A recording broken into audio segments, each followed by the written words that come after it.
বিসমিল্লাহির রহমানির রহিম। আলিহি ওয়া আসহাবিহি আজমাইন। মেরে মোহতারাম দোস্তর বুজুর্গ, আল্লাহ জাল্লা শানুহু আমান আওয়ালুহু আমাদেরকে এক আমলের পর আরেক আমলে বসার তৌফিক দান করেছেন। এই জন্য দিল থেকে শুকরিয়া আদায় করি আলহামদুলিল্লাহ। দাওয়াত ও তাবলিগের মেহনত আজিম উশান এক মেহনত। দাওয়াত ও তাবলিগের মেহনত যতদিন পর্যন্ত দুনিয়াতে টিকে থাকবে ততদিন পর্যন্ত মানুষ দিন শিখবে, দিনের উপর চলবে। যখন দাওয়াত থাকবে না তখন মানুষের দিল থেকে দিন উঠে যাবে, ইসলাম উঠে যাবে, গুনাহের কাজে মানুষ লিপ্ত হবে। মাওলানা জুবাইর সাহেব দামাত বারকাতুহুম বাংলাদেশের শীর্ষ মুরব্বীদের মধ্য থেকে একজন। তিনি একটি বয়ানের মধ্যে অত্যন্ত গুরুত্বপূর্ণ বয়ান করেছেন। সেই বয়ান সম্পর্কে আমি আপনাদেরকে আজকে বলবো। মাওলানা জুবাইর সাহেব দামাত বারকাতুহুম বলেন, এই দাওয়াত ও তাবলিগের মেহনত কোনো মানুষের বানানো কাজ নয়, এটা নবীওয়ালা মেহনত। আল্লাহ তাআলা যুগে যুগে নবী রাসূল পাঠিয়েছেন মানুষকে আল্লাহর দিকে ডাক দেওয়ার জন্য।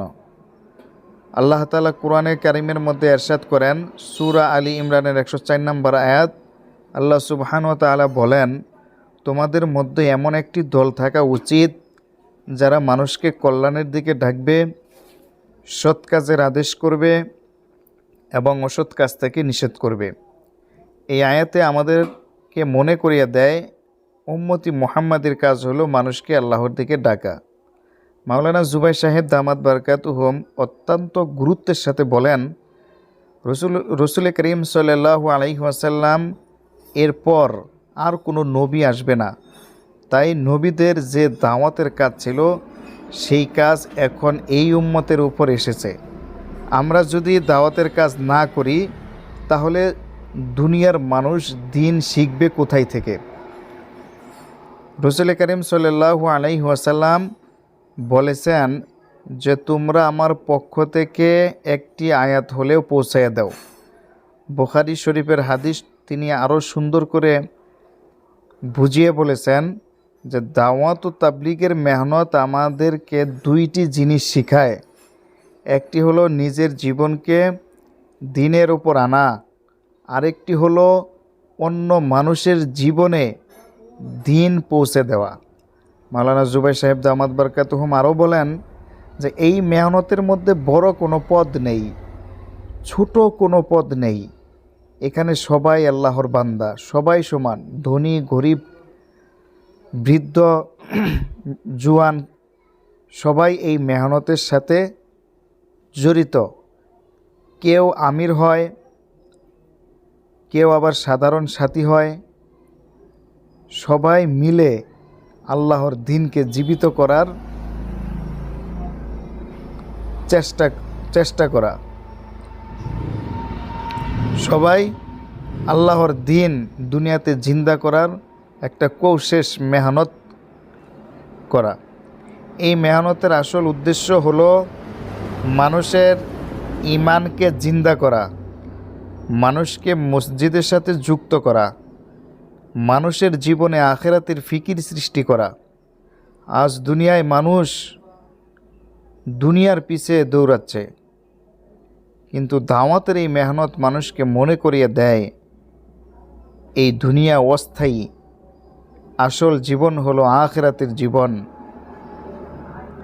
যে জীবন শুরু আছে আর কোনো দিন শেষ হবে না। মাওলানা জুবাইর সাহেব দামাত বারকাতুহুম আরও গুরুত্বের সাথে বলেন, যখন মানুষ আল্লাহর রাস্তায় সময় দেয় তখন আল্লাহ তার জীবনে বরকত দেন, ঘরের বরকত দেন, রুজিতে বরকত দেন, দিলের মধ্যে নূর দেন, তার কাজকর্মে আল্লাহ তাআলা বরকত দেন, তার দিল সবসময় ঠান্ডা থাকে। মোহতারাম দুস্তার বুজুর্গ, আসুন আমরা নিয়ত করি নিজের জীবনকে দিনের উপর আনার চেষ্টা করব। মসজিদের সাথে সম্পর্ক মজবুত করব, মসজিদে 5 কাজ চালু করব। আমি যদি কোশিশ করি, মেহনত করি, অন্য ভাই আমার মেহনত দেখে যুক্ত হবেন, কাজের সাথে যুক্ত হবেন, আর মানুষের কাছে মোহাম্মতের সাথে আল্লাহর দাওয়াত পৌঁছে দেব। আল্লাহ সুবহান ওয়া তাআলা আমাদের সবাইকে এই নবীওয়ালা মেহনতের সাথে জড়িত থাকার তৌফিক দান করুন এবং ইখলাসের সাথে কবুল করুন। মেরা মোহতারাম দুস্তার বুজুর্গ, দুনিয়ার সময় চলে যাচ্ছে, দুনিয়ার সময় চলে যাচ্ছে। প্রত্যেকটা সেকেন্ড, প্রত্যেকটা মিনিট, প্রত্যেকটা ঘন্টা যে চলে যাচ্ছে, পিছনে যে জিনিসটা চলে যাচ্ছে, এই সময় আর আসবে না, ফিরে আসবে না। তো এখন থেকেই আমরা মেহনত করব ইনশাল্লাহ। তো আমরা গতকালকে মুজাকারা করতেছিলাম নামাজের ফরজসমূহ নিয়ে। তো আজকেও আমরা নামাজের ফরজসমূহ নিয়ে আলোচনা করব ইনশাল্লাহ।